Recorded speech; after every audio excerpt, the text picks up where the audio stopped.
तुलसी विवाह में क्या-क्या लगता है और कब से लेकर के तुलसी विवाह कब तक करना चाहिए? तो चलिए फ्रेंड्स इस वीडियो की तरफ चलते हैं कि तुलसी विवाह में क्या-क्या लगता है और वो 5 सामान कौन से ऐसे लगते हैं, आइए जानते हैं। और इस विवाह को जो है तुलसी जी का विवाह जो होता है, उसे कब से कब तक हम करा सकते हैं। तो मैं आपको जो है सरल और सिंपल भाषा में आपको बताऊँगी कि आप लोग ज़रूर ध्यान से सुनिएगा कि ताकि आप लोगों से कोई भी गलती ना हो। तो सबसे पहले आप लोग विष्णु भगवान का सिंगल फ़ोटो आप लोग ले लीजिएगा और जहाँ आपने पीले रंग के कपड़े से चौकी लगाई हो, वहाँ पर तुलसी जी को ले जाकर स्थापित कर सकते हैं। अगर आपके पास शालिग्राम भगवान हैं, तो उन्हें भी तुलसी जी के क्यारे के पास रख सकते हैं। और जो है अगर नहीं हो तो जहाँ भी आपकी तुलसी जी लगी हो वहाँ पर आप जा कर के ऐसा पाटा लगा सकते हैं। तो जो है आपको करना क्या है उस पाटे पर आपको जो है एक कलश रखना है और कलश जो है कलश के नीचे आप चावल डालकर भी रख सकते हैं और अगर आप नहीं रखना चाह रहे हैं एकादशी की वजह से तो कलश के नीचे जो है अष्टदल पीला फूल भी डालकर बना सकते हैं। लेकिन आप लोग जानते होंगे ना चावल का उपयोग नहीं होता है तो आप फूलों का आसन दे सकते हैं। लेकिन पूजा पाठ में इतना नहीं देखते हैं, भोग नहीं लगाना चाहिए सिर्फ और बाकी आप पूजा कर सकते हैं। तो चलिए कलश में क्या क्या डालना है वो भी जानते हैं। कलश में जो है आपको उसमें एक हल्दी डालना है और एक का सिक्का डालना है, सुपारी, फूल और 7 या 5 आम का पल्लव भी डाल दें। और जो है तुलसी जी का विवाह है तो उसमें पान का पत्ता भी डाल देंगे क्योंकि शुभ होता है। तुलसी जी का विवाह अगर आप रचाते हैं तो आपको कन्या की विवाह करने जितना फल मिलता है आप लोग ज़रूर रचाएँ। आप एकादशी से लेकर पूर्णिमा तक विवाह रचा सकते हैं। मैं इसे भी बता दे रही हूँ कि आप कब से कब तक तुलसी जी का विवाह रचा सकते हैं। तो जो आप है ना आप इसको एकादशी से लेकर के पूर्णिमा तक आप कभी भी तुलसी जी का विवाह रचा सकते हैं। और आपको फिर क्या करना है, आपको करना क्या है, एक कटोरी में थोड़ा-सा गेहूँ कलश के ऊपर ले जा कर के रख देना है और उसी के ऊपर एक घी का दीपक भी रखेंगे। गेहूँ इसलिए बता रही हूँ कि कुछ लोगों का जो है सवाल वही होता है ना कि चावल एकादशी को वर्जित होता है, तो इसीलिए आप न उसमें जो है गेहूँ रख सकते हैं, इसमें कोई दिक्कत नहीं है। कलश के गले में कलावा ज़रूर लपेटें और जो है गणेश और लक्ष्मी जी की पूजा तो ज़रूर करना चाहिए क्योंकि गणेश जी को सर्वप्रथम माना गया है पूजा में, तो बिना उनके कोई पूजा पूर्ण नहीं होती है।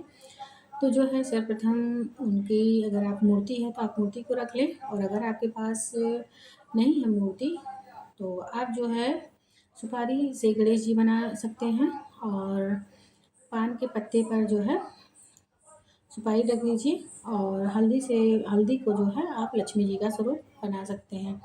इस प्रकार से आप बना लीजिएगा। आप एक पात्र में जल रख लें, उसी के साथ एक दीपक ज़रूर जलाना है क्योंकि कलश का दीपक अलग जलेगा और अलग से दीपक अलग जलेगा। और जो है दीपक क्योंकि साक्षी होता है पूजा पाठ का, तो इसलिए दीपक जलाना अति आवश्यक होता है। आम के पल्लों या फूलों से स्नान करा दें। अगर आम का पल्ला हो तो उसी से भी आप अपने भगवान को, तुलसी माँ को स्नान करा सकते हैं। और शंख इसमें जो है पाटे पे ज़रूर रखना है क्योंकि ये विष्णु भगवान का स्वरूप माना जाता है। फिर आपको पूजा के लिए बैठ जाना है आसन लगा के। उसके बाद जो है स्नान स्नान कराने के बाद में उसको जो है पुष्प लेकर के अपना नाम गोत्र बोलकर कि हे माता तुलसी, मैं आपका विवाह कराने चल रही हूँ, आशीर्वाद दीजिए कि निर्विघ्न रूप से संपन्न हो और हर साल मैं आपका विवाह हर साल रचाऊँ। बिना व्रत रख कर भी विवाह रचा सकते हैं कि नहीं, ये भी मतलब प्रश्न होता है लोगों का। तो आप बिना व्रत रखे भी विवाह रचा सकती हैं और अगर आप व्रत रख कर के एकादशी का व्रत रख कर के जो है आप विवाह रचाती हैं, तो ये अति उत्तम होता है। आप किसी भी साल कर सकती हैं विवाह और अगर बीच में नहीं कराने लायक हैं, तो पूर्णिमा को भी करा सकती हैं। इसमें कोई दोष नहीं होता है। फिर जो है आपको विष्णु भगवान को हल्दी चंदन लगा देना है, क्योंकि उनका विवाह है तो हल्दी लगाना और अति आवश्यक है। और गणेश जी को जो है चंदन और लक्ष्मी जी को सिंदूर लगा दें, और तुलसी माता को हल्दी और सिंदूर लगा दें 7 या 5 बार। पत्ते पर माता का विवाह है तो पीला सिंदूर अर्पित करना चाहिए, और विष्णु भगवान को जो है आप जनेऊ अर्पित करें। अगर 2 है तो गणेश जी को भी आप अर्पित कर सकती हैं, अगर नहीं है तो कोई बात नहीं, आप सिर्फ विष्णु भगवान को ही अर्पित कर दें। उसके आगे जो है आपको करना क्या है, गन्ने से आपको मंडप बना लेना है, और केले के पत्ते से भी मंडप बना सकते हैं। तो अगर आपके पास गन्ना नहीं है तो जो है आप केले के पत्ते से मंडप बना सकती हैं। एकादशी के दिन गन्ना चूसना भी बहुत ठीक रहता है। वरमाला के लिए आप जो है रेडीमेड माला भी ले सकते हैं, और फूलों का भी माला ले सकते हैं। जितना श्रद्धा हो आप दिखा दीजिए। तुलसी जी को छुआ कर विष्णु भगवान को पहना दें वरमाला, और विष्णु भगवान को छुआ करके तुलसी जी को वरमाला पहना दें। विष्णु भगवान के लिए पीला और माता के लिए लाल माला हो तो बहुत ही अच्छा है। तुलसी, रमा या श्यामा कोई भी हो, तुलसी जी को वृंदा के भी रूप में जानते हैं, और एक लाल ओढ़नी या चुनरी उड़ा दीजिएगा, क्योंकि विवाह है तो भाई दुल्हन सी माता लगनी चाहिए ना। और विष्णु भगवान को पीला वस्त्र या कलावा चढ़ा दीजिएगा। माता को लाल रंग की चूड़ी भी पहना दें। ध्यान रहे कि तना टूटे ना, और बिंदी भी लगानी है। माता को जितना सुंदर हो सके उतना सुंदर आपको बनाना है माता को, और सजाना है। और माता रानी से विनती करें कि हे माता रानी, मैं भी मेरा सौभाग्य बना रहे, और जो है मैं आपका जो है हर साल विवाह रचाती रहूँ, और मुझे जो है ये सौभाग्य हर साल हर जन्म जन्म में मिले। तो और जो आपको क्या करना है, इसमें माता जी को, तुलसी मैया को, यानी उनके पत्ते में थोड़ी सी मेहंदी भी लगा देनी है पत्ते पर। इससे क्या होगा कि उनके हाथ में मेहंदी भी लग जाएगी। फिर जो है आपको इत्र और फूलों से सजाना है, खूब महकाना है। और जो है आपको अपने घर में क्या क्या करना है उस दिन, आपको जो है अपने घर में लड्डू, घर पर पूड़ी हलवा बना लें। फिर आपके पास फल मेवा जो भी है आपके पास सबका भोग लगाएं। यथाशक्ति तथाभक्ति आपको करना है। ऐसा नहीं है कि आप कर्जा लेकर के जो है आप कर दें, भगवान सब देखते हैं। और गणेश जी का भोग में जो है तुलसी जी का पत्ता नहीं डालना चाहिए, तो इसलिए जो है आप गणेश जी के लिए लड्डू अलग से निकाल लें। और विष्णु भगवान को जो है, क्योंकि गणेश जी और शिव जी को तुलसी जी का भोग नहीं लगता है, तो इसलिए आप गणेश जी का भोग अलग निकाल लें, और विष्णु भगवान का तुलसी दल डाल करके अलग निकाल लें। तो जो है इस प्रकार से आप भोग लगा दीजिए। और विवाह है तो साड़ी बर्तन जो भी श्रृंगार का सामान रख कर देना है आपको, आप दे सकते हैं। केवल अगर आपके पास साड़ी बर्तन नहीं है तो आप जो है आप खाली श्रृंगार का सामान भी चढ़ा सकते हैं। विष्णु भगवान के लिए धोती या जो वस्त्र आपके पास हो कर सकते हैं, क्योंकि पीला होना चाहिए। चढ़ाकर इसे आप ब्राह्मण या नंद को या फिर बुआ को भी दे सकते हैं। जो लोग विवाह कराते हैं वो लोग इस प्रकार से दान कर सकते हैं। अनाज का दान उस दिन नहीं किया जाता है। जो है बहुत ही महान एकादशी है, और ये एकादशी जो है साल में एक बार आती है, तो इसको छोड़ना नहीं है, व्रत जरूर करना है।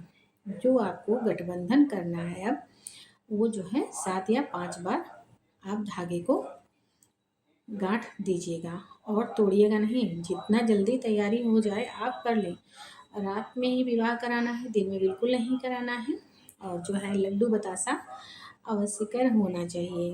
तुलसी माता का अब जो है आपको खोइंछा भरना है, तो तुलसी माता का जो है खोइंछा कैसे भरना है और किस प्रकार से भरना है, और कैसे कैसे भरा जाता है, और उसमें क्या क्या सामग्री होती है, इसको मैं आपको बता दे रही हूँ। तो जो है सबसे पहले आपको चूरा ले लेना है, क्योंकि चावल चलेगा नहीं उस दिन, एकादशी है, तो इसलिए आपको चूरा लेना है। उसमें हल्दी दुर्वा कुछ पैसा डालना है। फिर जो है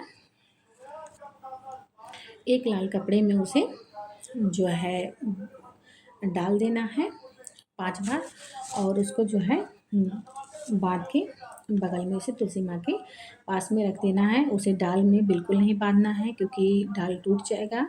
तो इसलिए माता तुलसी को छुआ करके उनके पास में रख देना है। इसे भी बताते हैं कि आप इसको किसको दे सकते हैं और किसको नहीं दे सकते हैं। तो जो है आप इसे ब्राह्मण या नंद या बुआ या फिर आपकी अपनी लड़की को भी आप इसे खिला सकते हैं, दे सकते हैं कि वो अपना खा ले। और जो है खोइंछा देना चाहिए माता को।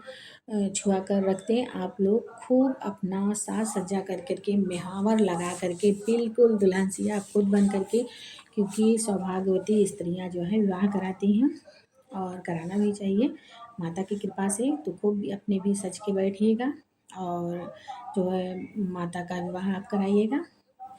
और बातों को, हमारी बातों को जो है, एक एक बातों को आप ध्यान से ज़रूर सुनिएगा और उसी तरह से करिएगा।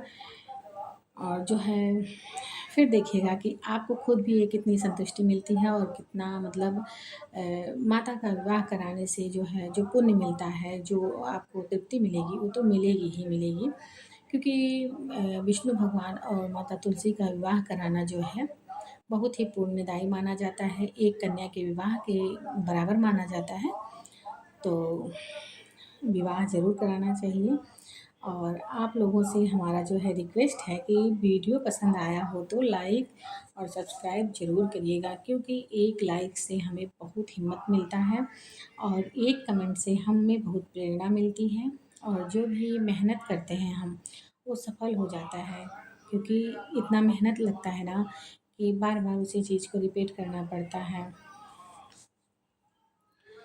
तो जो है लाइक और सब्सक्राइब और कमेंट करना बिल्कुल ना भूलिएगा और अपनी राय देना बिल्कुल ना भूलें कि इसमें क्या गलत था, क्या सही था।